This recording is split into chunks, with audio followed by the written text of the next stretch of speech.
What's good everyone, Shurit here bringing you guys a discussion today, and the discussion we're going to be doing is on Pendulum Magicians and if whether or not Pendulum Magicians are actually the sleeper deck and have the potential to be the best deck. Now about the fact that they have the potential to be the best deck, I definitely think that's true.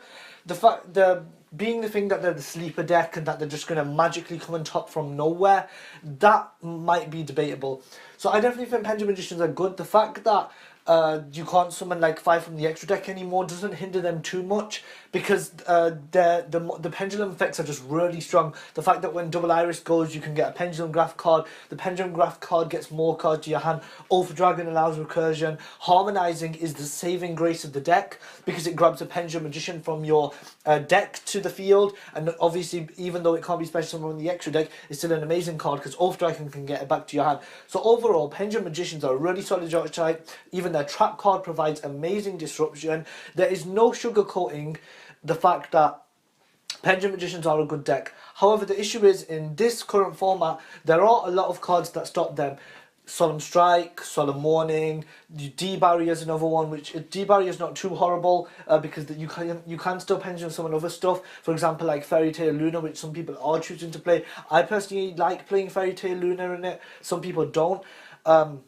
But yeah, D-Barrier, Unending Nightmare is another really good card that's being sided quite a lot because of True Draco and Zodiac, especially when you merge them two decks together. They have 10 keys, barrages, diagrams. You just want to destroy them things. You want to have enough spell and trap destruction for all of them, so Unending Nightmare provides that.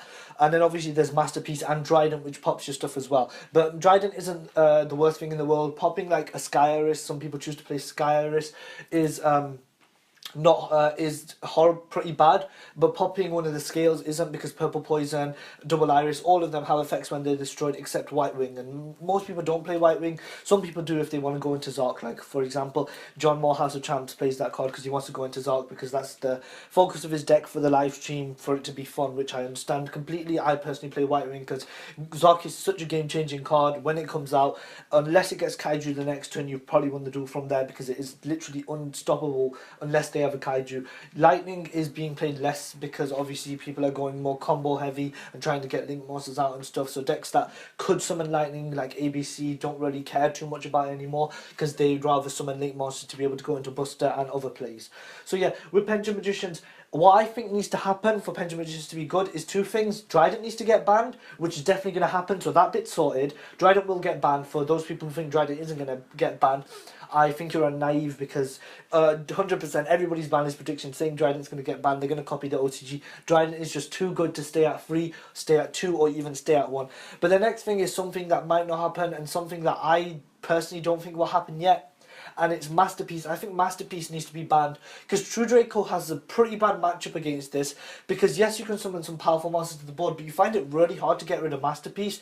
Purple Poison can try and run over it and stuff, but Masterpiece can pop Purple Poison, and if Masterpiece is unaffected by Purple Poison, then that's another issue. So yes, Purple Poison is good, but it's still really hard for that deck to deal with Masterpiece because of the disruption it provides. If the deck goes first, then it can stop the True Draco deck in its tracks with a Time Pendulum Graph, but still that's not good enough, because popping the True Draco spells and traps makes your own stuff get popped, so that's not really that good.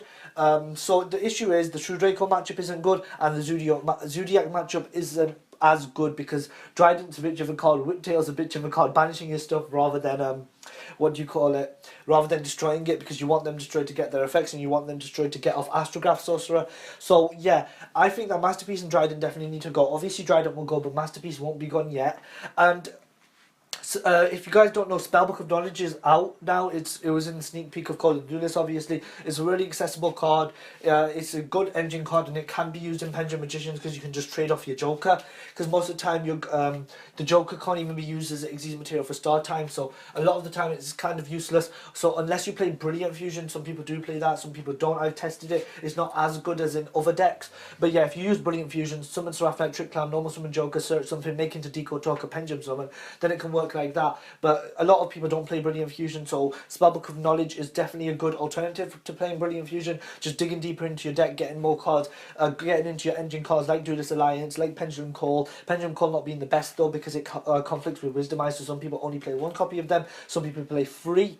And then obviously getting into other engine cards like Harmonizing Magician, Harmonizing Magician being the best. Double Iris is another good one if you go in second. You can pop it off with Iris if you go first. And another thing is that right now we can still play Zodiac in the deck, and we saw that in the Dragon Duels with Pendulum Magicians. That Zodiac Pendulum Magicians are really strong because you can use your own Trident to pop your stuff, and that provides a good searching for your Pendulum Graphs in your turn, because it's really good to end on Trident, Time Pendulum Graph, and Violet Poison. Not Violet Poison, Purple Poison right now in the TCG. I always call it by its OCG name randomly once in a while. But yeah, so that provides 3 pops, which should win you games against rogue decks. It can't be the best against True Draco. If you pop like the Dynamite Knight or something, that's still good as well though. So yeah, getting into it properly, I think Pendulum Magicians can be good. But obviously Dryden and Masterpiece need to go first, and the deck is good because it has amazing consistency. That's one of the main features of it. Because of Double Iris, because we have free Joker, because we have free Call, even though some people don't play free Call, I bounce between 1 and 3 sometimes. It just depends how I feel really. Free Duelist Alliance, which is an expensive card right now. It's at like 10. A playset for 30 seems a bit steep considering this deck is kind of underrated. But yeah, I don't. That's not really what I want to get into right now. They have Duelist Alliance, and then obviously the Astrograph Sorcerer. The one thing with Astrograph Sorcerer, I don't understand why people cut them down to 2. If you don't guys can explain to me why people cut Astrograph down to 2, because I think it's really good because it's not once per turn, and you pop your stuff so much. If you can grab another copy of that card, that's really strong in my opinion.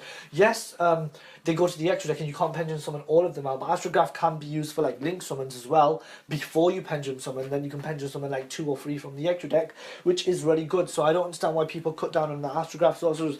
I personally think it should be played at 3 because Astrograph Sorcerer is one of the best cards in the deck. In my opinion, the 4 cards that make Pendulum Magicians good is Purple Poison Magician, Astrograph Sorcerer, Harmonizing Magician, and Time Pendulum Graph. Duelist Alliance is good as well, but it's mainly them 4 cards. Time Pendulum Graph being one of the best disruption cards in the game right now. Even though you guys are just like, whoa, it's just popping. No, it's really effective with the double pop, and if your opponent card isn't destroyed, you get to send 2 cards to the graveyard instead, using the other effect, which is really, really good. So yeah. They have so many good cards. They have so much consistency. The only issue is that some of these powerful disruption cards in the game just need to go. Solemn Strike will get hit down to 2 on the next list, I believe, because you can tell considering the fact that Konami decided to reprint it in Code of the Duelist Special Editions rather than leave it later on to the structure deck. It might still be in the structure deck, don't get me wrong, but they've decided to reprint it early for kind of like a cash grab, like, okay, let's get as much money as we can out of Solemn Strike, and then we're going to hit it on the list, which will inevitably happen because we've seen it with Warning, we saw it with Judgment until Judgment got banned. I think Solemn Strike is definitely going to follow the trend. If you guys want more reasoning on why Solemn Strike needs to be hit or why it is going to get hit, please go to my banners prediction video. It will be on the outro of this video. So yes, with Pendulum Magicians, the disruptive cards just need to go. Twin Twisters doesn't hurt this deck too much because you get your searches and you get your pops. Unending Nightmare isn't as bad as other stuff. Spell Fragrance is still a complete bitch. Seriously, Spell Fragrance is still a complete bitch. But that didn't stop Full Power Pepe or Pendulum Magicians in the past from topping. So we can still say that Spell Fragrance isn't the worst thing in the world. So and then you can still play around Spell Fragrance because you can kind of like ram normal summon Purple Poison and ram it into something, and then when Purple Poison is destroyed, you can destroy Anti-Spell Fragrance. And that's why this deck is much better than the previous Pendulum Magicians and previous Pendulum decks that died to Spell Fragrance. I know I just said that it didn't stop them from topping. Yes, it didn't stop them from topping, but most of the time when you fit Spell Fragrance, it was a game loss right there. But now Purple Poison is the saving grace that allows people to play around floodgates and stop these floodgates. So yes, Purple Poison Magician is saving us right now. And the fact that it's still topping in the OCG and they only have 1 Joker and 1 Call is definitely showing something. It definitely shows that this deck has huge potential.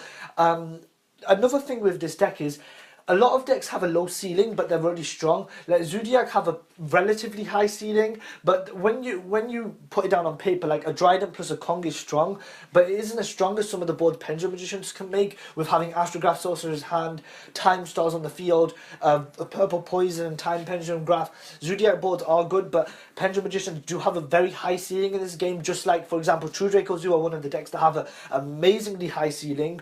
So yes, Pendulum Magicians have the high ceiling. The only issue with them compared to other decks, in my opinion, is the fact that they need a lot of cards to set up. And that's where it kind of falters.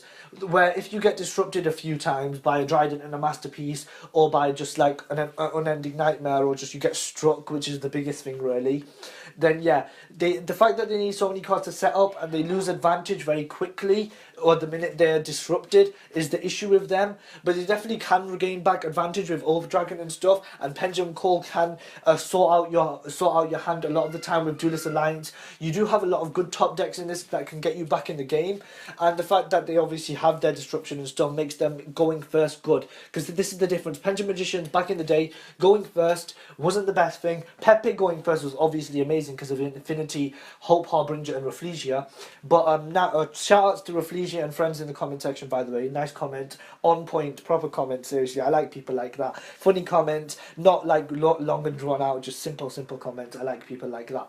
So yeah, the fact that Pepe could make a good board, but Pendulum Magicians back in the past didn't want to go first, they wanted to go second, which made them more susceptible to back row like Strike.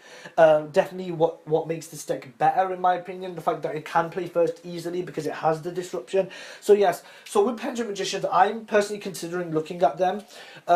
My only thing is I can't really afford Duelist Alliance right now. Like I need to like just scrape together a bit of money, because I can afford all the Pendulum stuff, but I can't afford 3 copies of Duelist Alliance. So that's what's stopping me from getting this deck. All the Pendulum stuff is cheap except Duelist Alliance. It's really annoying. I really want Duelist Alliance. I'm gonna try and grind it out for that. I'm gonna try and get that. YouTube ain't gonna get me anywhere though, because you should see how much is in AdSense right now. I think it's like $2 or something. Seriously, YouTube does not get enough. But hopefully we'll get more off YouTube later on when we hit that 1,000 subscriber mark, which I predict should be soon, actually, considering how much we're growing and the fact that we've got like 200 subs in like, I don't know, 13-14 days, which is huge in my opinion. Not 13-14 days, yeah, I feel it's 15-16 days. We have got nearly 200 subs in that amount of time, so we're doing really good. So Pendulum Magicians, good deck. A few things need to happen before they can become the best deck. They definitely have a really good ABC matchup, because ABC are such a fragile deck that if ABC go second and they're disrupted by Time Pendulum Graph and Purple Poison Magician, they can't make a comeback from that, in my opinion.